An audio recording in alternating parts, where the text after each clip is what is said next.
Have you ever found yourself facing a tricky electromagnetism problem, trying to calculate a magnetic field, and feeling like you are staring at an impossible integral?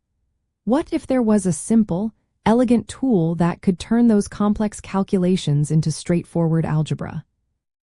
Well, there is, and it is called an Amperian loop.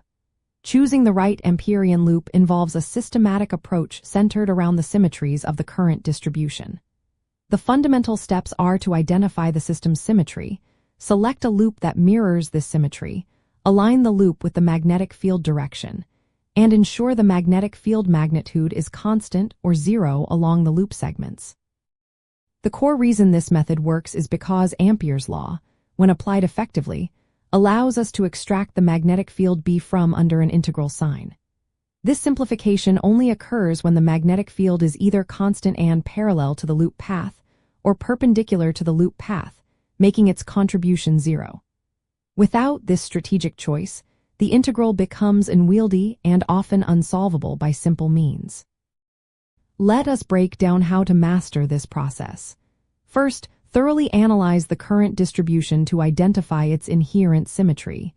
Is it a long straight wire, a solenoid, a toroid, or an infinite current sheet?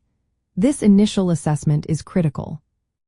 Second, based on this identified symmetry, choose the appropriate geometric shape for your Amperian loop. For a long straight wire, a circular loop centered on the wire works perfectly. For a solenoid, a rectangular loop is ideal. For an infinite current sheet, a rectangular loop with sides parallel and perpendicular to the current flow will be your best friend.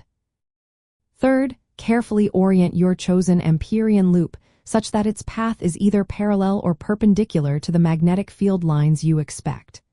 This alignment is crucial for simplifying the dot product within Ampere's law. Remember, the goal is to make the angle between the magnetic field vector and the differential length vector 0 or 90 degrees for all segments. Fourth, ensure that the magnitude of the magnetic field B is constant over any segment of the loop where it is parallel to the path. If B varies, or if it is perpendicular to a segment, that segment's contribution to the integral simplifies. For segments where B is constant and parallel, you can pull B out of the integral, leaving only the length of the segment. Finally, once the loop is chosen and oriented, precisely determine the total current enclosed by your Amperian loop, taking into account direction using the right-hand rule.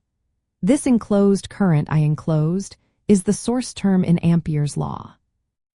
This systematic approach, often called the symmetry argument, is a fundamental skill in electromagnetism. Experts recognize that the most effective Amperian loops usually correspond to one of three primary symmetries: cylindrical symmetry for current flowing through wires or coaxial cables, planar symmetry for infinite current sheets, or spherical symmetry, though this is less common for Ampere's law and more prevalent for Gauss's law with electric fields. Understanding these fundamental patterns drastically reduces calculation, time, and complexity.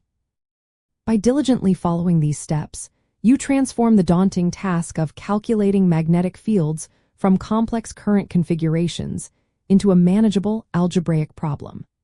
It empowers you to confidently apply Ampere's law, deepening your understanding of how current generates magnetic fields and how to mathematically describe them in a powerful and elegant way. This foundational skill will serve you well in advanced studies and practical applications of electromagnetism.